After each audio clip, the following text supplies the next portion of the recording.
नमस्कार दोस्तों, आज की वीडियो में आप सभी का स्वागत है। सबसे पहले तो आप सभी को जो है नए साल की हार्दिक शुभकामनाएं। और आज के वीडियो में जो है हम लोग प्लेसमेंट से रिलेटेड बात करने वाले हैं 2025-26 से। तो हमारे साथ में जो है स्पर्श भाई हैं जो कि क्वांट बॉक्स इंटर्न एंड दाविंसी में प्लेस्ड है, क्वांट रोल में ही। तो चलिए शुरू करते हैं। चलो इंट्रो से स्टार्ट करते हैं एज यूजुअल। तो मेरा नाम स्पर्श जैन है और मैं अभी आईआईटी दिल्ली में अपने 4th ईयर में हूँ मैथ एंड कंप्यूटिंग के अंदर। और मैं संस्कार हॉस्टल में ही रहता हूँ। और फिलहाल मैं डाविंची डेरिवेटिव्स ज्वाइन करने वाला हूँ। अच्छा, स्पर्श भाई आप एमएनसी में स्टूडेंट हो। हाँ, क्या एमएनसी में आपका कोई फेवरेट प्रोफेसर है? फेवरेट प्रोफेसर तो नहीं है, हाँ, बट मतलब एक प्रोफेसर है अमित त्रिपाठी, जो मतलब जिनके कोर्सेज करके मुझे अच्छा लगा था, क्योंकि मतलब कोर्सेज काफ़ी इंटरेस्टिंग होते थे और पढ़ाते भी सही थे वो। बट ग्रेडिंग काफ़ी हार्श करते थे वो। तो मतलब ठीक है, ऐसे मुझे कोर्स तो अच्छे लगे थे उनके। उसके अलावा तो मैंने एज़ सच कोई कोर्स ज़्यादा एन्जॉय नहीं करे। तो इसी से रिलेटेड यार आप मतलब क्लासेस जाना पसंद करते थे कि नहीं करते थे? कितने क्लासेस जाते थे या फिर क्लासेस नहीं जाते थे सेमेस्टर्स में? किस तरह का रहा आपका पूरे 4 साल? शुरुआत में फर्स्ट ईयर में तो क्लासेस जाता था मैं थोड़ा। मतलब तब भी डिपेंडिंग ऑन वही था कि कोर्स पसंद है या नहीं है। जो कोर्स में इंटरेस्ट था उसकी क्लासेस में जाता था ज़रूर। जनरली हर सेमेस्टर एक कोर्स होता था जो मुझे बहुत इंटरेस्टिंग लगता था, उसके में हर क्लास जाता था। अच्छा। उसके अलावा जो बाकी कोर्सेज होते थे उनमें तो अटेंडेंस मेरी कम ही रहती थी। फिर उनमें वही होता था कि जब मुझे मोटिवेशन आता था कि अब क्लास जाना है तो मैं चला जाता थोड़ी क्लासेस, फिर जब मोटिवेशन चला जाता था तो वापस बंद। अच्छा, इंस्टीट्यूट में ऐसे नॉर्मली ग्रेड डाउन की पॉलिसी रहती है क्या? एमएनसी डिपार्टमेंट में भी वो चलती है grade down policy? Course policy तो होती है ग्रेड डाउन की, बट अब तक तो नहीं हुआ है ऐसा। होपफुली आगे अच्छा। भी ना हो। That's good. इसके अलावा आप मतलब कोडिंग वगैरह किस तरह से करते हो? कोडिंग तो मतलब मैं मोस्टली कोडिंग में कंपेटिटिव प्रोग्रामिंग करता हूँ। मुझे ज़्यादा इंटरेस्ट नहीं है डेवलपमेंट वगैरह में। अच्छा। और कंपेटिटिव प्रोग्रामिंग तो मैंने 4th सेमेस्टर से जस्ट पहले स्टार्ट की थी। और तब से मैं रेगुलरली करता आया हूँ, ऑलमोस्ट 2 साल होने वाले हैं मुझे। अच्छा। और वही है, कोड फोर्सेस प्लेटफॉर्म है जहाँ पे सब लोग करते हैं, मैं भी उस पर करता हूँ। अब तो ऐसे मोर लाइक अ हॉबी बन चुकी है कि कोई रीज़न नहीं भी है तब भी करते रहना है, कॉन्टेस्ट देते रहना है। अच्छा, तो आप अभी भी रेगुलरली कोडिंग करते हो? थोड़ी कम हो गई है अब रेगुलरिटी उसमें। अच्छा। बट हाँ, कॉन्टेस्ट आता है तो मैं कॉन्टेस्ट देता हूँ ऑलमोस्ट सारे। और अभी भी ट्राई करता हूँ कि जब टाइम मिले प्रैक्टिस करता रहूँ। जो कंसिस्टेंसी पहले थी थोड़ी उससे कम है, बट हाँ, मैं एन्जॉय करता हूँ अभी भी करना। कोड प्रोसेस पे सीपी तो करता रहता हूँ मैं। अच्छा, मतलब किस बेस तक हो अभी तक आप? अभी मेरी कोड प्रोसेस पे पीक जो है वो मास्टर है। अच्छा। तो मेरी रेटिंग कुछ 2154 है, मेरी हाईएस्ट रेटिंग। और उसके अराउंड ही चलती रहती है। मतलब आप मोस्टली मतलब टाइम किस चीज में इन्वेस्ट करते हो मतलब? मतलब चेंज होता रहता है वो। जब मैं बहुत प्रेप करता था इंटर्न की प्लेसमेंट की, तो मैं काफ़ी टाइम स्पेंड करता था कोडिंग के ऊपर और क्वांट प्रेप के ऊपर, प्रोबेबिलिटी पजल्स करना, ये सब करना। और मेंटल मैथ्स बहुत बहुत टाइम स्पेंड करता था। अब थोड़ा प्रेशर कम हो गया है, प्लेसमेंट लग गई है, तो अब ये सब भी करता हूँ अभी, क्योंकि मज़ा आता है सब करने में, नॉट जस्ट फॉर प्लेसमेंट्स। बाकी अब थोड़ा टाइम एन्जॉय भी करता हूँ। मतलब पहले भी करता था, बट अब ज़्यादा हो गया है वो। अच्छा। पहले कम एन्जॉयमेंट का टाइम होता था, ज़्यादा पढ़ाई का टाइम होता था। अब पढ़ाई का टाइम कम होकर ज़्यादा टाइम एन्जॉय करता हूँ फ्रेंड्स के साथ, या फिर कुछ वेब सीरीज़ देखता हूँ। तो आगे जाने से पहले अब कुछ सवाल विकास से। हाँ हाँ, जरूर जरूर। तो विकास, आपको क्या लगता है कि कॉलेज लाइफ में सबसे बड़ा चैलेंज क्या होता है स्टूडेंट्स के लिए? आई थिंक यार मतलब जैसे कॉलेज में अपन आते हैं तो आई थिंक डिग्री तो सबकी निकल जाती है, उसके लिए किसी को ज्यादा दिक्कत नहीं आती एंड प्रोफेसर सब सपोर्ट करते हैं हर जगह पे। But I think industry readiness is the main struggle. तो इसका प्रैक्टिकल सॉल्यूशन है क्या फिर? हाँ, तो that's where Vedant school of technology comes. यहाँ पे स्टूडेंट्स 19 प्लस स्टेट्स से जो जेई में 95 96 97 प्लस परसेंटाइल गेट कर रहे हैं, वो यहाँ पे एडमिशन ले रहे हैं अभी। और यहाँ पे जो है स्टार्टिंग फर्स्ट डे से ही कोडिंग करना स्टार्ट कर देते हैं बच्चे, और प्रोजेक्ट्स पे और प्रोडक्ट्स पे काम करना स्टार्ट करते हैं स्टार्टिंग से। अच्छा, ये डे वन कोडिंग जो है ये पेपर पे अच्छा साउंड करता है, बट इसकी ग्राउंड रियलिटी क्या है? बेसिकली वो लोग स्टार्टिंग से ही बिल्ड करना स्टार्ट कर देते हैं, वो फर्स्ट ईयर से ही प्रोजेक्ट करना स्टार्ट कर देते हैं, जैसे कि वेलनेस एप्स बनाना, नेटफ्लिक्स रिकमेंडर सिस्टम बनाना, या फिर ऑटोमेटेड बिजनेस पाइपलाइंस बनाना, या फिर अदर्स प्रोजेक्ट जो कि ऑलरेडी इंडस्ट्री में वर्किंग है उनके प्रोटोटाइप्स बनाना, या फिर अपना यूनिक प्रोडक्ट्स बनाना। और इसका जो करिकुलम है वो पूरी तरह एआई फर्स्ट करिकुलम है। अगले नेक्स्ट सालों में भी जो एआई में बूम आने वाला है उसको ध्यान में रख करके ये डिजाइन किया गया है एआई फर्स्ट करिकुलम। इसको जो डिजाइन किया गया है वो वेदांत के full time instructor Subesh Kumar ने डिजाइन किया गया है, जो कि मांग एक्सपर्ट है। और यहाँ पे आपको फर्स्ट ईयर में मेंटर्स असाइन होते हैं जो कि आपको गाइड करते हैं। और ये जो मेंटर्स होते हैं ये भी मांग जैसी कंपनीज से होते हैं, जैसे कि एप्पल हो गया, और even researchers and PhD students also from the universities like Wharton। यहाँ पे जो है प्लेसमेंट और इंटर्न के लिए भी फुल सपोर्ट मिलता है। 5th सेमेस्टर में तो पेड इंटर्नशिप करना इनके लिए कंपलसरी होता है, जो कि 6 मंथ की होती है, जो कि रियल वर्ल्ड में भी काफी लाइक एक्सपोजर दे देती है आगे काम करने के लिए। और इसके अलावा अगर किसी को स्टार्टअप करना है तो स्टार्टअप में जो है 1 करोड़ की सीड फंडिंग मिलती है अर्ली स्टेज पे। तो आई थिंक बहुत अच्छा सपोर्ट सिस्टम मिलता है एक तरह से। और अगर किसी को अप्लाई करना हो तो कैसे करें? हाँ, अगर किसी को अप्लाई करना हो तो अभी 16th को इसका नेशनल लेवल एंट्रेंस एग्जाम है, वीसेट वेदांत स्कॉलस्टिक एप्टीट्यूड टेस्ट। और 15 तक आप जो है रजिस्टर कर सकते हो इसमें। अभी काउंटडाउन स्टार्ट है वेबसाइट पे, आप वेबसाइट पे जाके इसको अभी रजिस्टर कर सकते हो। और 16 को एग्जाम देके आप in the just window 15 days आप वहाँ पे जो है एडमिशन ले सकते हो after their process of interview and other things. अगर आपने बहुत अच्छा स्कोर किया है वीसेट में तो आपको जो है 100% स्कॉलरशिप भी मिल सकती है। अच्छा, जैसे अपने यहाँ पे मतलब मोस्टली जब अपन कॉलेज में आते हैं तो सब लोग कैंटीन्स के बारे में एक्साइटेड रहते हैं। आप इसके बारे कैंपस में? में कैंटीन्स, नाइट कैंटीन और दिन में कैंटीन जाना खाना खाने के लिए, जो नाइट मेस है या बाहर से ऑर्डर कर लेते हो? क्योंकि बाहर से ऑर्डर करने का भी बहुत ट्रेंड रहता है। हाँ, बाहर से ऑर्डर करने का भी ऑप्शन रहता है, बट मैं तो पर्टिकुलरली एक ही नाइट मेस से खाता हूँ बस। अच्छा जो अरावली की नाइट मेस है होलिस्टिक, अच्छा। क्योंकि वो ही एक प्योर वेजिटेरियन नाइट मेस है। इसके अलावा आपने मतलब कैंपस में और क्या क्या एक्सप्लोर करा है? फर्स्ट ईयर में ज़्यादा क्लब्स वगैरह एक्सप्लोर नहीं कर पाया मैं। हम्म, और चेस खेला मैंने काफ़ी। अच्छा चेस में मैं पहले वाइस कैप्टन था सेकेंड ईयर में, फिर कैप्टन था संस्कार का जीसी में। हम्म, और उसके अलावा मैंने टेबल टेनिस खेला काफ़ी कॉलेज अच्छा। आके। फर्स्ट सेम तो पूरा बस टेबल टेनिस ही खेलता था। तो स्पर्श भाई, आप बताओ कि कौन सी companies in quant role most demanding रहती है आईटी प्लेसमेंट में? क्वांट रोल तो ऐसे इन जनरली काफ़ी डिमांडेड रहता है। कोई कंपनी कोई भी हो, सबकी बहुत डिमांड रहती है, सब लोग जाना चाहते हैं क्वांट में। और उनमें जो मोस्ट डिमांडेड कंपनीज थी, मोस्ट सॉट आफ्टर कंपनीज थी प्लेसमेंट्स में इस बार, ऐसे टॉप 4-5 का नाम लेना हो तो ऐसे ग्रेविटॉन है, क्वांटबॉक्स है, डाविंची भी है, और क्वाडाई है, और इनके सिक्योरिटीज़ है। अच्छा, सही सही सही, आपने क्वांट बॉक्स का भी नाम लिया तो इसी से अपन अब इंटर्न पे थोड़ा सा बात कर लेते हैं। तो आपका इंटर्न का एक्सपीरियंस किस तरह का रहा और क्या क्या एक्सप्लोर करा आपने इंटर्न में? मेरा इंटर्न का एक्सपीरियंस काफ़ी इंटरेस्टिंग रहा। मतलब ऑन वन हैंड मतलब मुझे मज़ा आया एक्सप्लोर करके कि क्वांट में क्या काम करना होता है, बट काफ़ी टायरिंग भी था क्योंकि वर्क आवर्स थोड़े ज़्यादा होते हैं। मतलब नॉट नेसेसरली कि तुम्हें बैठ के ज़्यादा काम करना पड़ेगा, बट वो काम ही इस तरह का होता है कि जितना टाइम स्पेंड करोगे उतना बेटर हो पाएगा।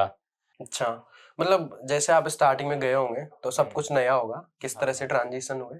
काफ़ी जल्दी मतलब ऐसा ट्रांजिशन हो गया था वहाँ पे कि गए और फर्स्ट डे अराउंड बस 2-3 आवर्स हमें इंट्रोड्यूस कराया गया कि क्या क्या चीज़ें हैं। मेंटर से मीटिंग हुई, उसके बाद सीधा प्रोजेक्ट बता दिया गया। और फिर वही था कि बेसिकली हमें कुछ मॉडल बनाना होता है जिससे कि प्रॉफिट जनरेट हो। तो लाइक ऑलमोस्ट डे 1 से ही वो काम हमें समझा दिया गया था क्या करना है। अच्छा और डे 1 से ही हमें ट्राई करना था कुछ ढूँढने का उसके अंदर, और मॉडल बनाने का, फिर धीरे-धीरे इम्प्रूव करने का। अच्छा तो वैसे ही था, मतलब ज़्यादा कोई ऐसा फ़ेज़ नहीं था कि इंट्रोडक्टरी फ़ेज़ हो फिर मेन फ़ेज़ आए। ऐसे डे 1 से लेके लास्ट डे तक ऑलमोस्ट सेम काम ही करते थे हम। ऑलमोस्ट सेम था। हाँ।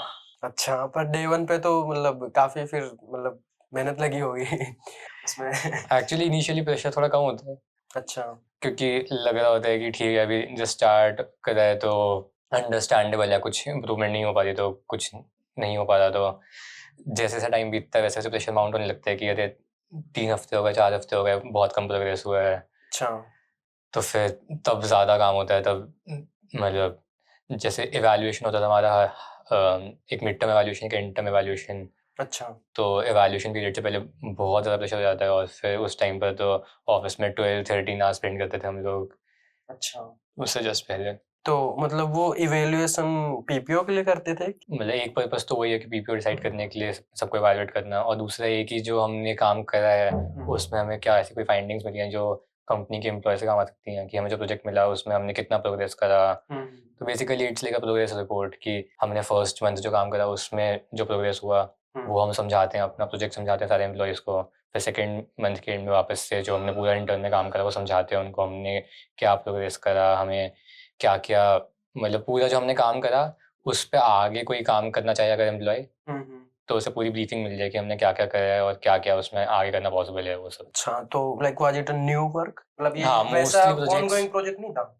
नहीं, मोस्टली प्रोजेक्ट्स जो थे वो ऐसे ही थे कि कुछ एकदम न्यू चीज़ थी जिस पे अब तक कुछ वर्क नहीं करा गया था, अच्छा। और हम मतलब एटलीस्ट मेरा तो ऐसे ही था कि मैं एकदम स्क्रैच से काम करता था। और ऑफ कोर्स ऐसा था कि प्रोजेक्ट को कंप्लीट नहीं कर सकते हम 2 महीने के अंदर, बट 2 महीने में मैं जितना प्रोग्रेस कर सकता हूँ उतना करना था मुझे। उसके बाद मेरा जो मेंटर था वो टेक ओवर करने वाला था उस प्रोजेक्ट को मेरे जाने के बाद। ओह! अच्छा, तो मतलब तुम मेंटर के लिए काम कर गए। हाँ, वही।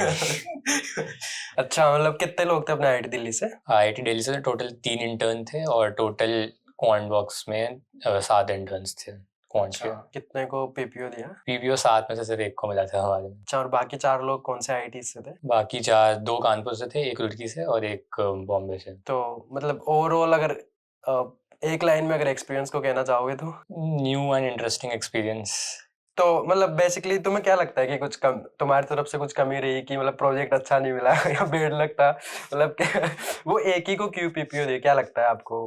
प्रोजेक्ट्स मुझे लगता है बहुत वेग थे हमारे, और बहुत समझना मुश्किल था कि एग्ज़ैक्टली करना क्या है। अच्छा, क्लैरिटी ही नहीं थी। हाँ, मतलब मुझे अपना प्रोजेक्ट बहुत वेग लगा, हुँ। और कहीं न कहीं मुझे ये भी लगा कि जिस तरह से मुझे गाइडेंस मिली, वो भी इतनी क्लियर नहीं थी मेरे लिए, अच्छा। और मुझे इतना मज़ा नहीं आया बेसिकली वो काम करने में जो मुझे दिया गया था। अच्छा। काफ़ी टायरिंग और वैसा हो गया था कि मतलब मज़ा नहीं आ रहा था काम करने में आफ्टर सम पॉइंट, और थोड़ा पुअरली मैनेज लगा मुझे सिस्टम वहाँ पे इंटर्न्स का। अच्छा, मतलब तुम्हें क्या लग कब दिया था उन्होंने पीपीओ? मतलब पीपीओ काफ़ी जस्ट टाइम बाद आफ्टर आया था। इंटर्न दिया था कि नहीं, लेट आया था? इंटर्न खत्म होने के 1 महीने बाद। एक्सपेक्ट कर रहे थे तुम या नहीं? मतलब ऑनेस्टली एक्सपेक्ट तो नहीं करता था मैं, क्योंकि एक तो पता था कि कौन वर्क्स सिलेक्टिव पीपीओ देने में, हुँ। और मतलब होप मेरी मेनली इस बात पर थी कि बाकी लोगों का प्रोजेक्ट भी बहुत अच्छा नहीं हुआ है। अच्छा। क्योंकि सबके ही इतने वे प्रोजेक्ट्स थे कि उस पर ज़्यादा प्रोग्रेस करना पॉसिबल नहीं था। अच्छा। तो अगर मैं अपना प्रोजेक्ट देखता तो मेरा बहुत ज़्यादा प्रोग्रेस नहीं हुआ था। तो बट उसमें ये भी था कि प्रोजेक्ट वेग था, तो ज़्यादा प्रोग्रेस उन्होंने एक्सपेक्ट भी नहीं किया होगा। तो वही था, मैं सोच रहा था कि अगर वो ऐसे सोचते हैं कि उन्होंने कुछ वो सेट करा है बाहर कि इस ज़्यादा प्रोग्रेस होना चाहिए तभी हम पीपीओ देंगे, तो मिलना मुश्किल है। अच्छा। बट अगर वो ऐसे देखते हैं कि वो समझते हैं इस बात को कि प्रोजेक्ट्स जो थे वो मतलब हार्ड टू मेक प्रोग्रेस थे और सबका कम ही हुआ है, तो वो उस हिसाब से दे दे 3-4 लोगों को पीपीओ, तो मिल जाना चाहिए। बट ठीक है, मतलब मैं इतना रिलाई नहीं करता पीपीओ के ऊपर, मैं ऐसा मान के चलता था कि अगर नहीं लगता तो कोई दिक्कत नहीं है। मुझे अच्छा। प्रेप करने में मज़ा आता है वैसे भी, सीपी करने में मज़ा आता है, प्रोबेबिलिटी करने में मज़ा आता है। तो मैं मतलब मैंने ऐसे एक दिन भी ये नहीं करा कि अभी इंटर्न से आया हूँ तो अब रेस्ट करूँगा अच्छा। और पढ़ाई नहीं करनी अभी। मैं उल्टा बहुत मोटिवेटेड वापस आया कि मैं जिस दिन आया इंटर्न से नेक्स्ट डे से मैं एकदम मोटिवेटेड था कि अब एकदम अच्छे से प्लेसमेंट प्रेप करनी है, अच्छा। रिगार्डलेस ऑफ पीपीओ मिलता है नहीं मिलता। तो मैं एकदम नेक्स्ट डे से जुट गया था, मैंने कोई वेट नहीं करा कि पीपीओ अगर नहीं मिला तो प्रेप स्टार्ट करूँगा। तो जिस दिन नहीं आया पीपीओ उस दिन में उतना इफेक्ट हुआ भी नहीं, क्योंकि मैंने सोचा कि कोई बात नहीं, अच्छा है मैं प्रेप तो कर ही रहा था, कंटिन्यू रखता है उसको। अच्छा, तो आपने जो प्रिपरेशन करी, बहुत लोग क्वेश्चन डाल देते हैं, कमेंट डाल देते हैं कि कौन-कौन से रिसोर्सेज फॉलो करें, तो मैं इस बार स्पेसिफिकली डालना चाहूँगा एक गूगल ड्राइव लिंक आपके लिए। तो आप पहले एक बार मेंशन कर दीजिए क्या-क्या आपने यूज़ करे रिसोर्सेज। हाँ, आई थिंक रिसोर्सेज सब लोग सेम ही मेंशन करते हैं, वही रिसोर्सेज हैं। लाइक कोडिंग के लिए तो वेबसाइट्स हैं इतनी अच्छी, like code forces, code chef या लीड कोड, इन सब पे कोडिंग के लिए तो कोई कमी नहीं है रिसोर्सेज की। बाकी क्वांट के अंदर अगर प्रैक्टिस क्वेश्चंस की बात करें तो वही है, 2-3 बुक्स हैं। एक बुक है ज़िनफिंग, एक है 50 चैलेंजिंग प्रॉब्लम्स।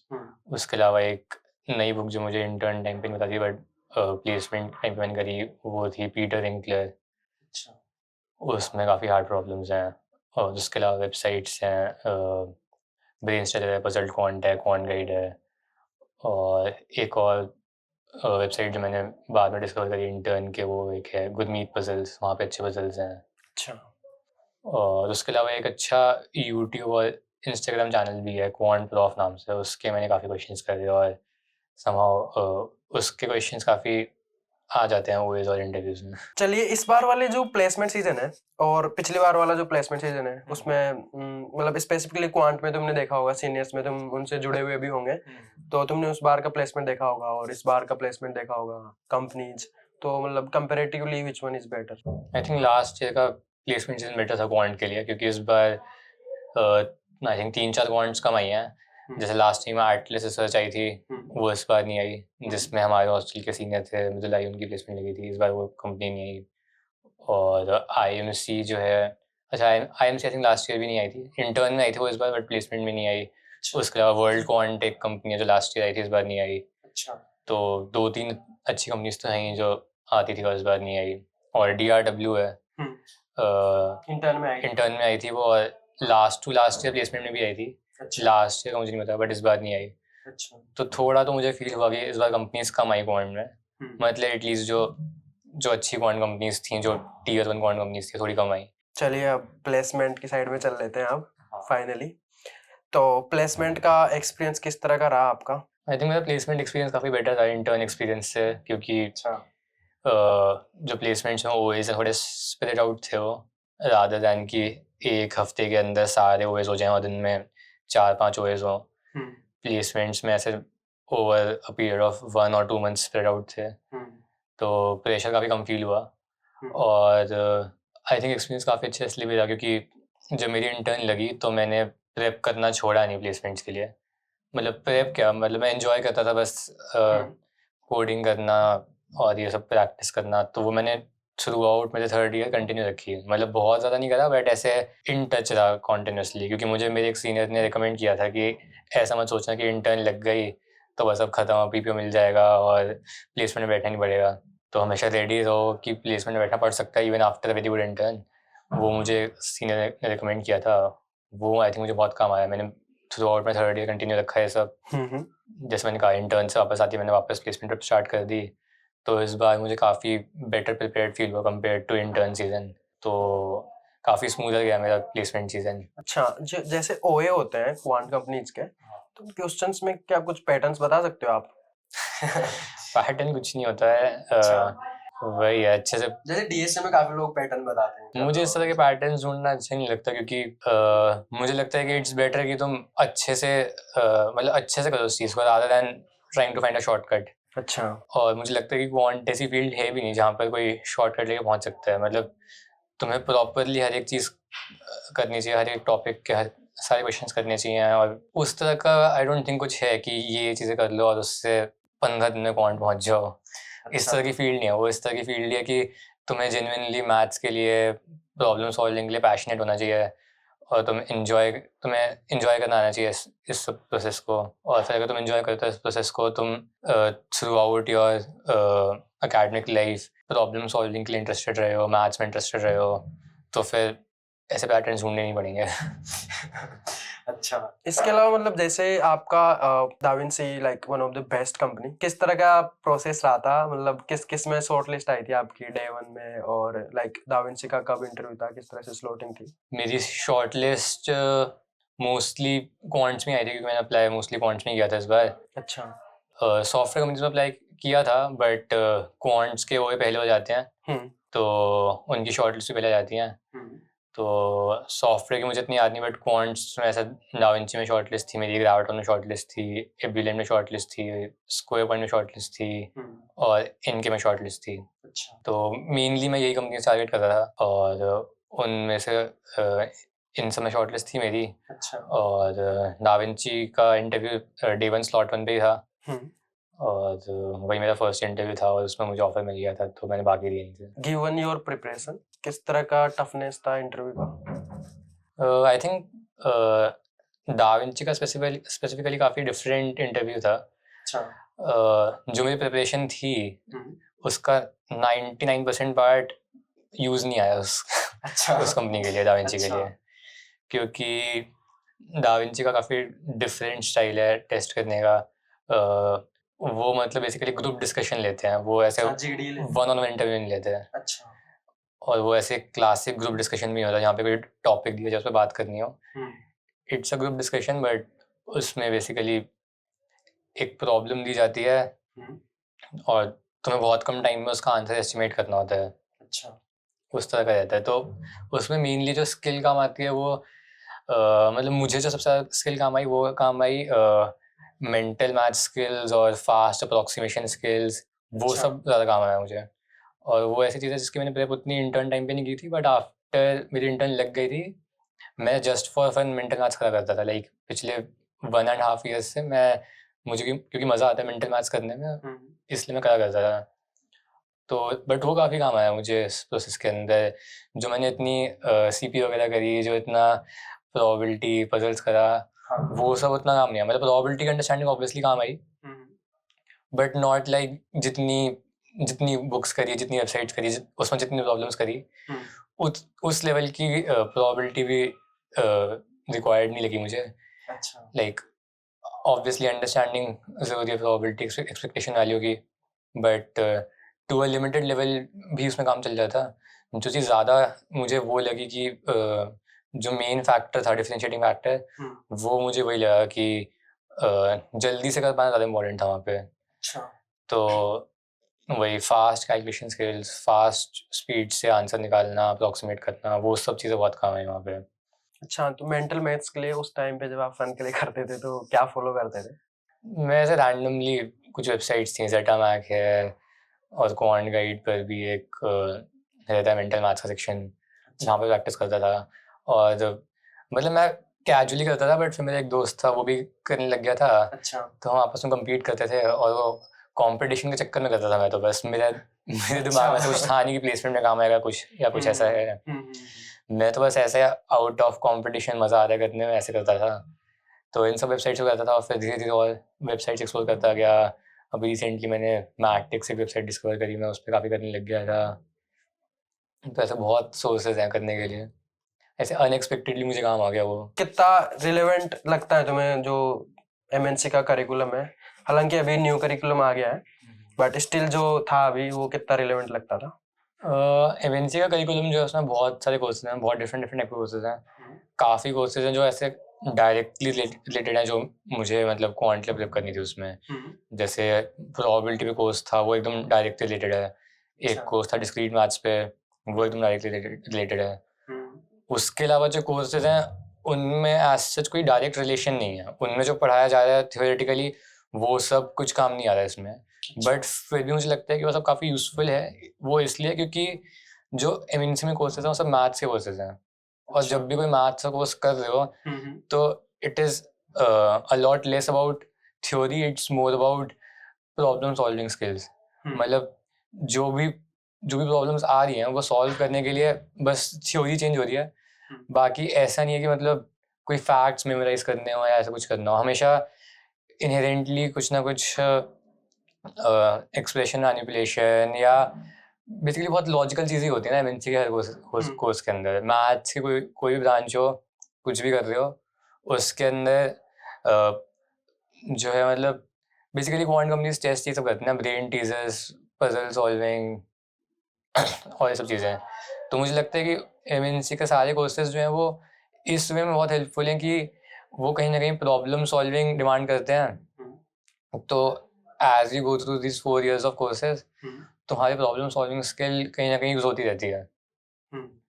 वही मतलब किसी और ब्रांच में जहाँ मैथमेटिकल कोर्सेज नहीं है, वहाँ उसकी ज़रूरत कम होगी प्रॉब्लम सॉल्विंग की। वहाँ पे कई बार ज़्यादा ये होता है कि तुम्हें फॉर्मूलाज याद रखने हैं या फिर तुम्हें फैक्ट्स याद रखने हैं।